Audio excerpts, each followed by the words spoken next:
Delighted to welcome Hubertus Jersmann to speak. Hubertus graduated from Dusseldorf in 1984 and emigrated to Australia in 1988 and trained as a respiratory physician here in Adelaide, and then made the excellent move to go back to Edinburgh to learn how to speak Scottish, and is now a very prominent interventional pulmonologist and clinician scientist at the Royal Adelaide Hospital, and has developed a reputation for being an excellent speaker, an amusing speaker, but also a great interest in Doctors for the Environment, which he's going to talk to us about today, particularly in reference to respiratory health and climate change. So over to you, Hubertus. Thank you. It's not very common that you speak to only a handful of friends and no one else. So thanks for all coming. I brought some of them in my own car so the room wouldn't be empty. And it's often the case when I give this talk, only about 5% of eligible people attend, because if you are primitive, you deny facts. But if you're sophisticated like doctors, you don't turn up to the lecture because then you didn't hear it, didn't have to act on it, and you're not technically denying it, but it's the I'm too busy denial. Yeah. This talk is normally 2 hours, so sorry, Ryan, you've been bumped to the afternoon for the med students, but then you are more sophisticated than med students, so I'd condense it down to 1 hour, but I have to give it in 30 minutes, so I'll talk a lot faster now. Its basic summary is the world will end, you experience breathlessness on the way out, and then maybe we can do something, but we won't. Yeah. So that's the summary of the talk. So briefly talking about what I mean by climate change, what the effect on humans is, then we move on to respiratory disease, and then if time permits, a little bit what we can do about it. So this is not something that I dreamed up. I've been active in this for 12 years and on the State Committee of Doctors for the Environment Australia. You can all join. It's $150 a year tax deductible. But the European Respiratory Society, British Medical Association, all these are not known for being greeny and lefty, especially the College of Physicians. Yeah.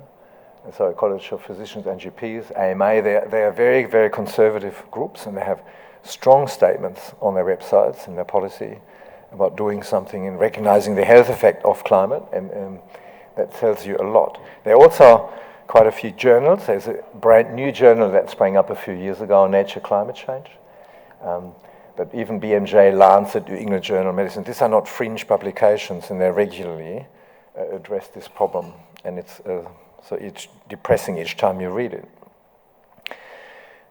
If you just look at this one here, over the years, 2010 on this side, 1910 there, yeah, these are the days with super hot excess heats. So it's not the average temperature, but these are the days with excess heats. And you can see, like in a growth chart of a small child, that this is a bit chaotic. So anyone who wants to tell you there's no problem with the world's climate, they would pick this year or this year or this year where there was no excess hot day, and then say it was cold this morning, therefore there's no problem. That's a bit like the cancer patient having no pain tomorrow lunchtime saying I don't have cancer. Yeah? Or one day there's no blood in the stool and you don't have colon cancer. It's not working that way. So as a scientist, you often used to look at trends, and the trend is pretty obvious. It's getting hotter. So in summary, there's a finite size planet, and it doesn't grow, whereas our economy has to grow. If you turn on the news and say we'll all be fine if we grow 5% next year, China needs to grow 8%, Greece needs to grow 14%, UK needs to grow, even Ireland and Scotland, they all need to grow. And no one stops and says, how is that actually possible with limited resources like land mass and so on? The population does grow, the developed world not so fast, the underdeveloped world faster. We're now heading for 7.5 billion. When I finished school, it was only 3.2.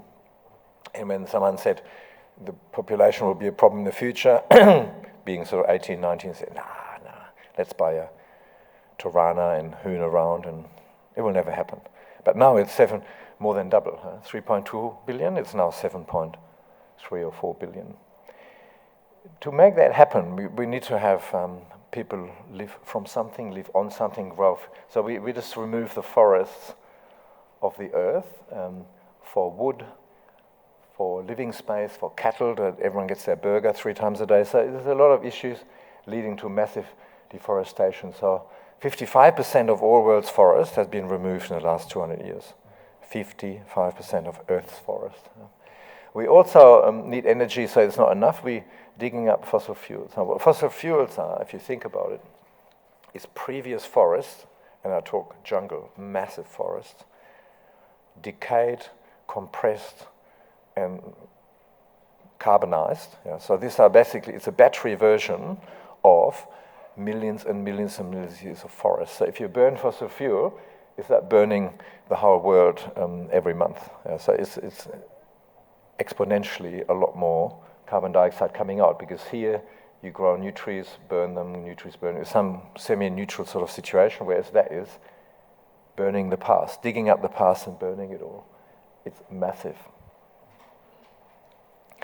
This is a patient with a right pneumonectomy, which is akin to removing 55% of the world's lungs, forest. We also poison the other lungs. The oceans are lungs as well, but we are poisoning them with pollution, acidification. Often the people who need that don't have a completely normal lung on the other side either, and all our forests that are remaining are more like parklands rather than proper jungle. So we have done actually more damage probably for the oxygen generation than just 55%. So that's serious. This is a graph of surface temperatures of the Earth. It doesn't matter how hot exactly, you can see it spikes, up and down, up and down. The trend is important. Scientists understand trends. People like Malcolm Roberts from One Nation would just pick one little peak down here and say it's not much warmer than it was here. Yeah? That's how these people cherry pick, and they're not actually technically lying. They're just bullshitting, but they're not lying. There's a fine difference. Yeah. This is the CO2 levels. We know all CO2 levels from really deep ice core drills from Antarctica, and in modern times we have a measurement station on Mount Loa in Hawaii, free from pollution, and measure CO2. And it does undulate with the northern hemisphere, like the Americans call it fall, we call it autumn. Yeah? So spring and autumn, every year it varies, but it goes up and up and up and up. And here it has gone exponentially up. Now 280 parts per million, and it's actually not, this particular slide is cut off the number, it's now 406. But the 280 were stable for about 40,000 years, and then all of a sudden it's now 406, and it goes up every single year since I've been giving this talk. So all I have to do is look up on the website what the CO2 is, change the slide 2 or 3 points up once or twice a year, and then give it again. But it gets depressing if you do that. This is sea level rise, which is a big problem for low countries, not only in the Pacific, but for the Netherlands, or we call them the swamp Germans. These 17 million Dutch people will have to go somewhere soon. Take Heineken with them, and the Rijksmuseum, and the Van Goghs. And whether they go to Norway, Russia, or back home to Germany, we don't really know, but they will have to go somewhere. It's only a matter of time. These are natural disasters. I'm not talking about volcanoes and earthquakes. These are hurricanes and storms, landslides to come with the storm, droughts, and they have also gone exponentially up over time. But there's always one year where there wasn't as much disaster as the other years. So you have to look at the trend. That's the message there.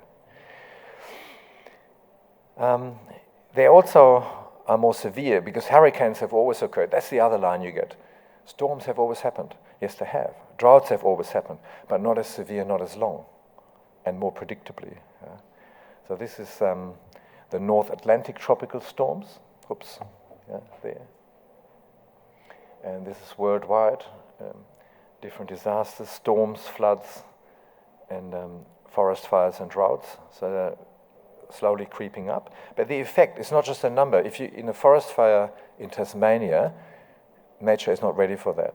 It causes enormous damage. Whereas a fire in the Northern Territory, to some degree, is physiological there for the nature.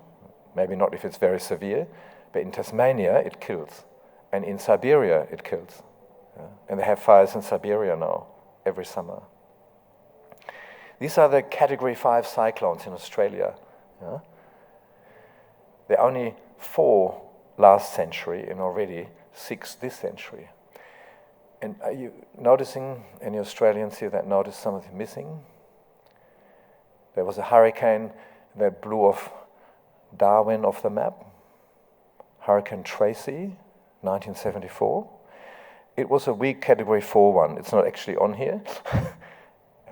These are serious storms that are on here. So Tracy wouldn't even register, and it blew away Darwin. Yasi was the one where 1 banana cost more than a bar of Lindt chocolate from Switzerland because it blew off all the banana plantations. So it's not only a function of how many people actually die on a day, but how long it will take to repair the damage, how much it costs to repair the damage, and all of you have to pay $3.60 for one little banana from the banana benders. They need to bring their plantations back up again. Occasionally, if you look around, you find scientific papers like that. That's in the journal Nature. It found that about every decade, the tropical storm belt goes 60 km north and 60 km south. That doesn't sound like a lot, but in 100 years, it's 600 kilometers north, 600 kilometers south, and if major cities like Sydney or Brisbane are in that belt, it will cause a lot of damage. Maybe not deaths, but a lot of damage in terms of money. So, especially in poor countries, Philippines, Bangladesh, these people don't have the friendly Amy lady that repays everything and rebuilds everything. So if they lose their farmhouse or their father or their oxen, their livelihood is destroyed, so they sink into poverty. They can't pay for medical treatment.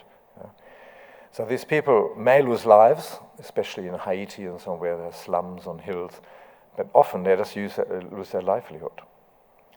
But if you lose shelter, have no food, and have no clean water, no money, you do what the Scots and the Germans did as well, come to Australia or Canada. So you want to go somewhere else where it's nicer. But that's nowadays illegal. You're an economic refugee, even if the economic situation was brought about by climate change. Be it as it may, I would do what these people do. They just pack up, risk their lives, and not for fun. They're so desperate, they go. Lots of people don't actually want to migrate. They don't want to leave their home. People normally have a reason to leave their home. It's unbearable there, or they get killed, or their father got murdered. That's why they leave. And if you have to run from home and then are hated in the country where you come to, that causes mental illness. Your mother got raped, your father got killed, you nearly drowned on a boat, and then the new country doesn't want you. That is mental illness. Hard to diagnose, hard to treat, in different language, different culture, but it's a major problem. Also infectious diseases, for example TB. Most people didn't have that before. They get it in refugee camps on the journey.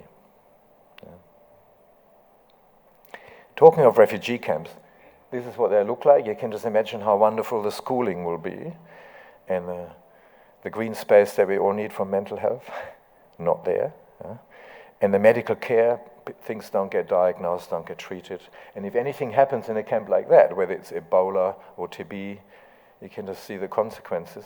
It's almost like a scientific experiment. How quickly can this spread? And who are most affected? Often the homeless and the little ones, but also pregnant women, the elderly, and people with chronic disease. I chose, because I'm a lung doctor, I always put chronic disease with a pair of lungs in there, so chronic lung disease. But all other chronic disease is affected as well. Then this European Respiratory Review, this monthly thing that comes out, 2014 was written by, or composed by Gennaro D'Amato. Him and his wife near Napoli, they run a whole research institute on climate change. And I soaked up every lecture that he gave in Amsterdam. Got his autograph. Anyway, he wrote this thing, and I can only recommend that you have a look at it. Peter Sly gives talks on the same sort of topic, and he tries to summarize how this all hangs together, but it's very complex. It's not easily done with arrows, but the key thing is the air pollution gets worse in the heat.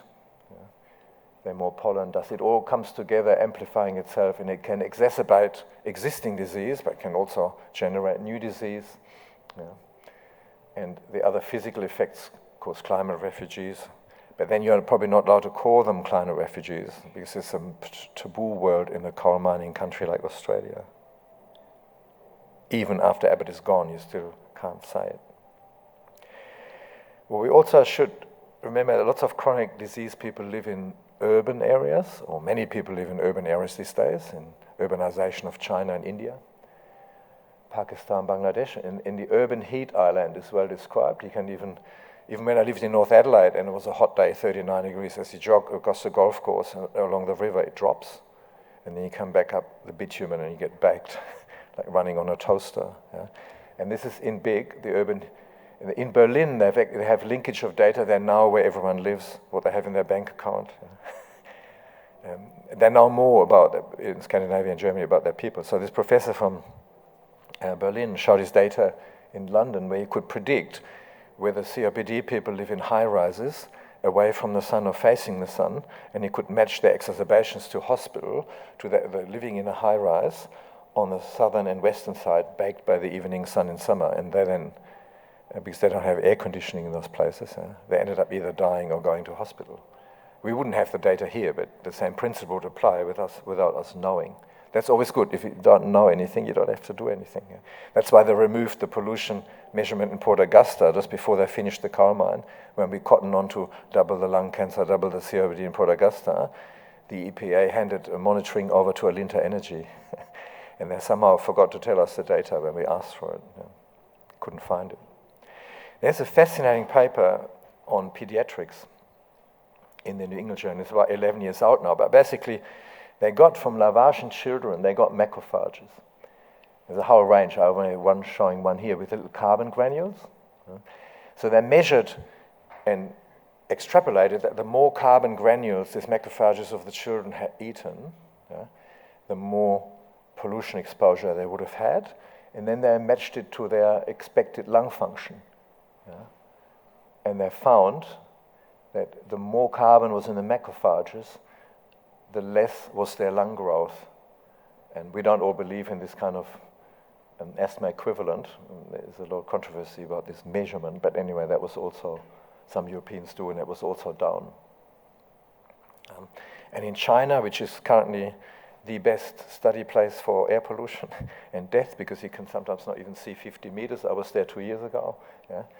That with every increase in PM10, here you have more respiratory deaths, but also other deaths. Similar data from Sydney, for example, if it's over 33, you've got 5% more deaths for every extra degree, and that's always in the elderly and the chronic disease people. Now, children, they are not little adults, and it's also from Peter's slide. So if you look at the minute ventilation, it only normalizes from teenage onwards. So children have a much higher minute ventilation, more need for water and calories. So if children, or even pregnant women, if you breathe in this kind of stuff, it affects your lung growth, but even more so because you have 2 to 3 times the minute ventilation volume as a small child. So we need to, not only for us, for our children especially, we need to get rid of these kind of things. And if it's a hot day, you don't actually see these fumes, but they're still coming out. They're just more visible on cold days, so that's why Europeans can see them, and we often don't see them, but we can smell them if we are on our bicycles behind the buses.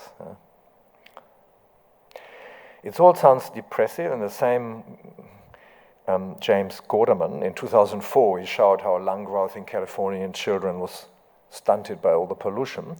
Luckily, he had the opportunity in his lifetime to publish this paper in 2015, where he showed as the pollution was coming down, pollution coming down, the lung function of Californian children born after that is getting better. So it's actually indirect proof that if you clean up your place, the children are healthier. And that was one of the rare papers where you don't feel depressed when you read it. And that's all work by the governor from Austria, because he brought in the rules to cut the pollution in California. We'll come back to him later.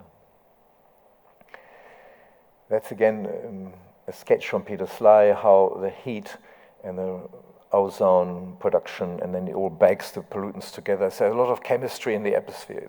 It's not independent. There's a bit of pollution, a lot of heat, a bit of ozone separately. It is interacting. It's synergizing. It's causing problems. This is rare, but it still received a lot of publicity when last year 9 people died in Melbourne from thunderstorm asthma. 50% of those that normally die in the whole of Australia in the whole year, they all died in one day in Melbourne. And it's Gennaro D'Amato's theory, there are lots of theories, is that you have more moisture, more pollen growth, especially the big pollen, ragweed or rye. They would not normally make it past the booger stage in the nose, so you wouldn't actually inhale them in the lung. But when they swell up with moisture, get electric discharge, electricity, the force of the storm, they break up into 300 to 400 starch granules with all the ozone in the atmosphere get oxidized. They are manifold more allergenic, and you breathe in this turbocharged challenge test of 400 little particles per pollen, all oxidized and allergizing. Here's the pollen bursting open with the starch granules. And it is then overwhelming people, most of which 60% or so didn't even have an official diagnosis of asthma. But they had hay fever and potentially asthma, but we never found out because now they are dead. It's only a small number of dead that won't solve the overpopulation problem, but it tells you how sophisticated the interaction of pollution and climate change can be. And thunderstorm asthma probably always existed, but it's amplified, and the storms are worse, and the storms are more often. Forest fires, grass fires. We had the pinery fire here in South Australia, the grass fires. When they have the illegal forest fires in Indonesia, they get out of hand. Look, Ethiopian children have their lungs growth stunted by what Indonesians do with their forest. Where's Sri Lanka? It's all covered by the satellite image of this huge plume of these forest fires. And they last for weeks, sometimes months. It's not just one day you take a shot and got it. It's ongoing, often year after year. Irritant smoke, you increase asthma symptoms and you exacerbate existing disease. Now I'm showing this because it's scientific. It's done in England in Stephen Holgate's group by Sandeep Salvi. Sorry, it's cut off at the bottom here, unfortunately, in the Blue Journal, published in Blue Journal 2000 by Sandeep Salvi, where they had volunteers, likely medical students. They breathed in, they had bronchial biopsies taken. They breathed in diesel for an hour in a large diesel chamber and had biopsies taken again. So I hope they paid the medical students well for that. And I can't believe they got ethics. It's not done in Russia or China, it's done in England. And then have allergic and inflammatory cytokines upregulated, both, due to the diesel irritation. We copied that because we have a smoking mouse model from the Melbourne group as well, where we have cigarettes in a 3-way tap blown to mice and giving them emphysema in 6 months. So we use this model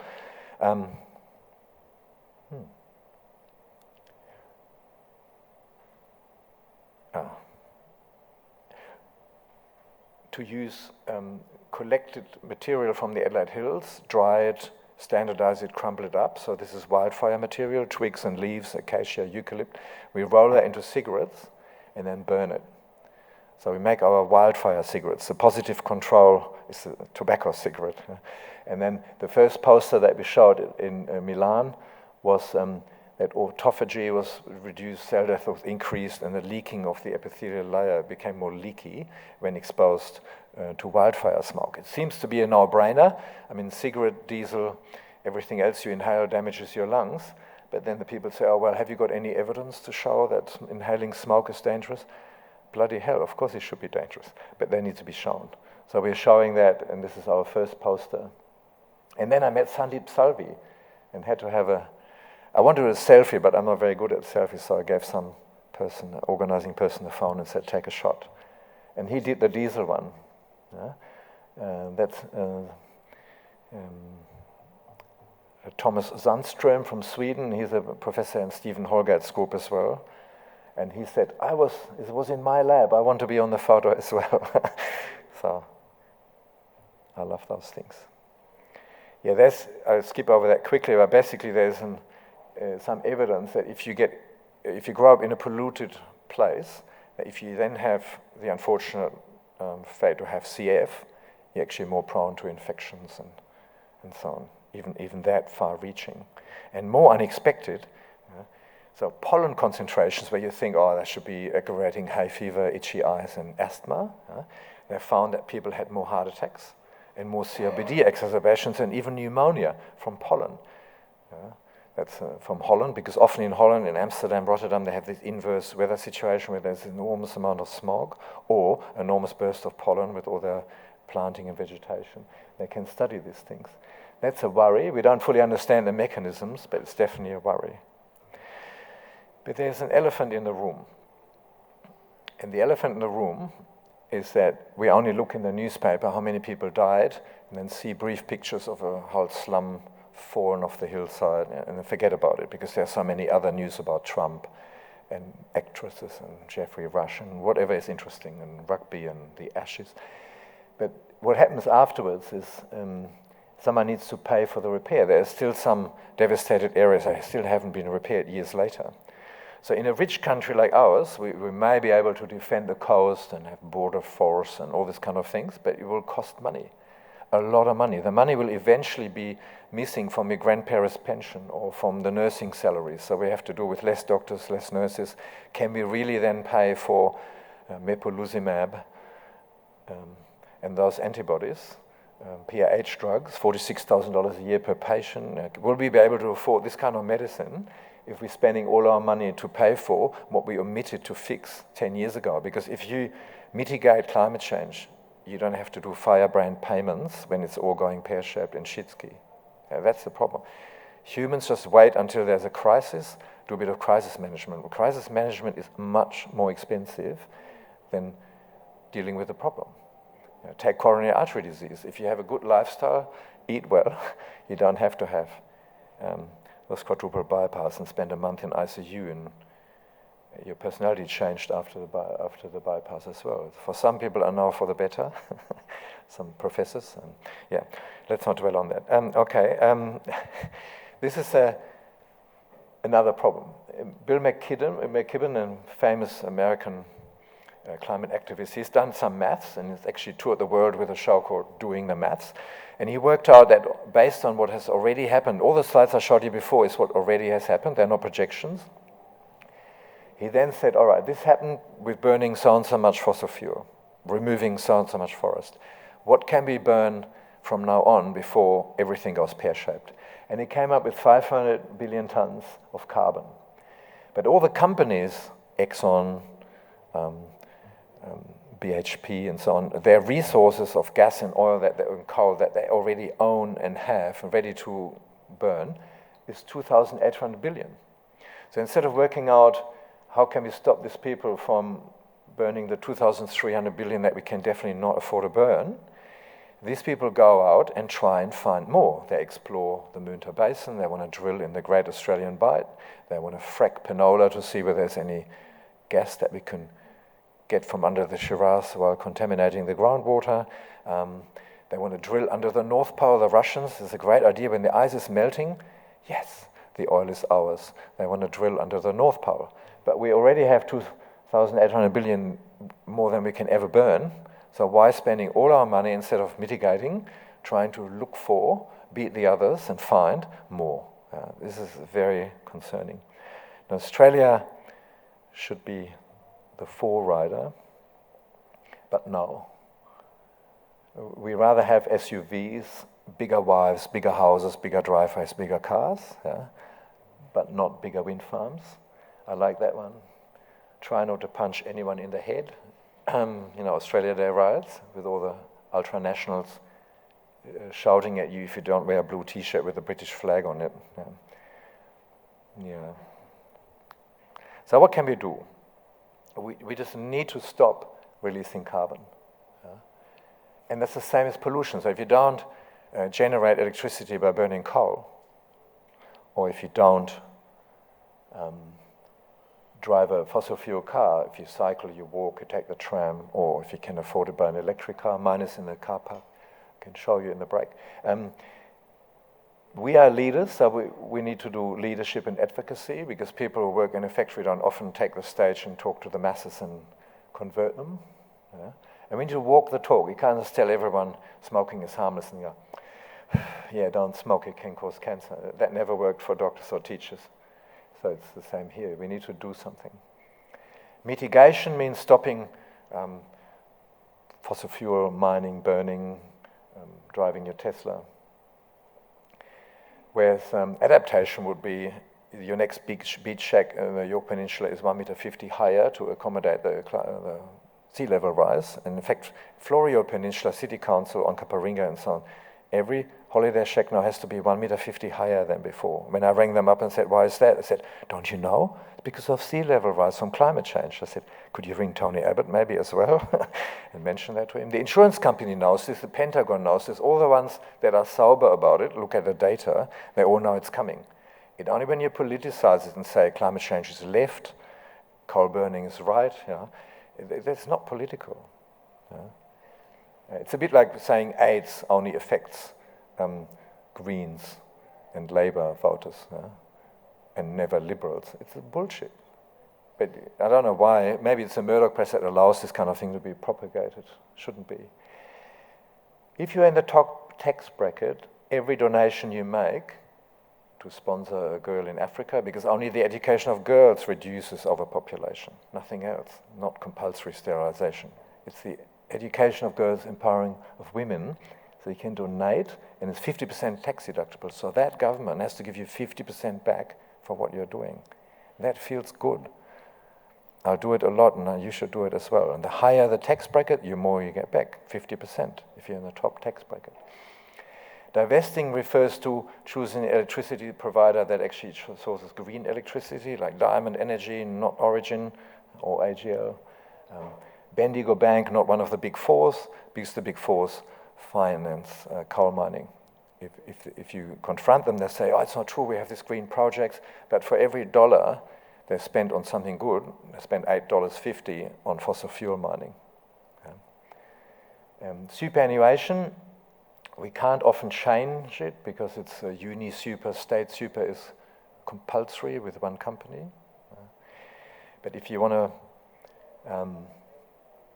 if you do want to change it, you have to log in the existing one and choose the ethical option. When you ring them up and say, if there's an ethical option, that means the default option is not ethical. Oh, no, sir, you got it all wrong. I said, no, I got it right. 7 million people die every year worldwide because of pollution-related illnesses. It's more than from car accidents, more from suicides, than homicides, and wars, and all of those things together. What happened?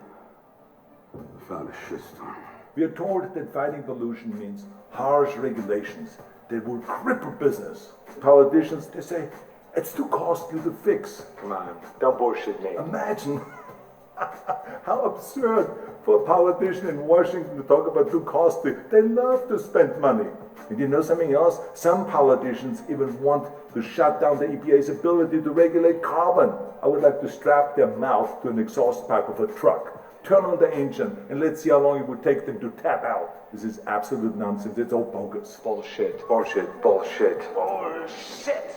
In California, we have shown that you can do both. Protect the environment and the economy at the same time.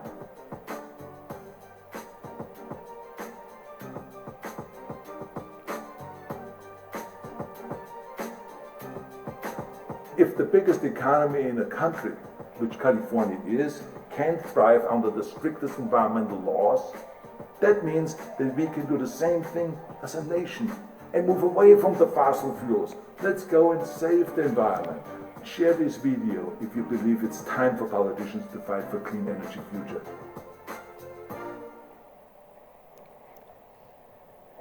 So some, why doesn't this work? Yeah, some people can see the light, and it's not his line because my daughter had that on her pamphlet at her first demo 10 years ago. There's no planet B, but it's still good if it comes from someone famous. And air pollution and climate change actually cause and amplify each other. It's an exponential problem. So to finish off, because I've gone slightly over time, Yeah. This is a very complex topic, but climate change, we seem to think it affects some other people somewhere, or maybe it will come. It won't come, it's here. And it affects us as much as everyone else. So it's a problem here. In Australia, our economy, I have to put that first, because here money is the god, not morals. Yeah? It will damage our economy and our patients, yourselves, your families, and the children suffer the most. Our future will suffer the most. Yeah? And what we can do right now, because we can't fix the world single-handedly, but as doctors and scientists, we need to do advocacy. We talk to politicians, DEA, all the time. Some of them get it. Cory Bernardi is not one of those, yeah. Unfortunately. I can reveal this fact. We saw him. Yeah. He nearly threw us out. Yeah. Changing simple things, reuse, recycle, whatever it is, even if you feel depressed, just do it, feel better about yourself. Like Flanagan said, if I shower with my solar water, I feel good about myself each time I shower because it's green water. Otherwise you get depressed, so you need to do something, and you need to do it now, not sometime in the future. Okay, thank you very much.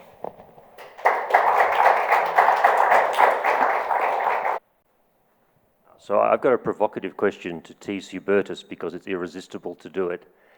This comes from a friend who's somewhat to the left, but made the proposition at dinner that our current problems with carbon dioxide are really a direct consequence of the environmental movement blocking the introduction of nuclear technologies for power generation in the 60s and forcing the power grid to very, very wasteful sources.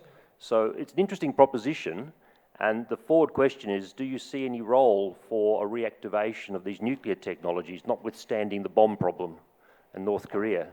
Yeah. That's one of the great bullshit arguments that this lobby pushes, because bringing out nuclear waste and then having to look after it for 1,200 years at minimum is a dead proposition. Yeah. But it's always been brought out in desperation by those who want to make money, like Champion de Crepigny in South Australia, want to make money from selling the stuff and maybe not being responsible for looking after it. It's definitely not caused by it, but what you may argue that in some industrialized places like Germany and northern Russia and so on, that in those areas where there allegedly is not enough sunshine and wind, that you could delay bringing down the emissions by not pursuing this. But every country has to weigh up the risk and the cost of looking after this kind of material for more than 1,000 years. And there may be a place in the world that has a way of looking after it and makes that decision.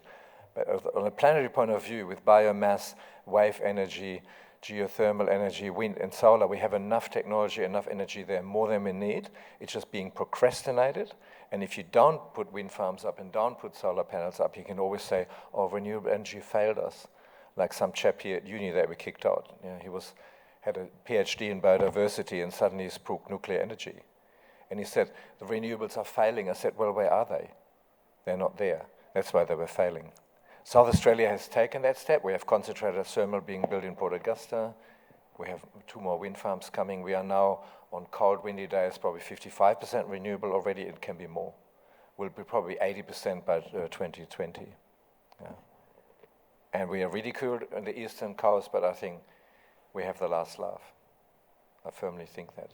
So nuclear has its major, major problems, and every country needs to be very careful making that decision as a proper business case. Who is paying for looking after these plutonium dumps 1,000 years later? And what state form, what form of government is there in 1,000 years? The Roman Empire lasted a long time, but I'm not sure whether we last that long.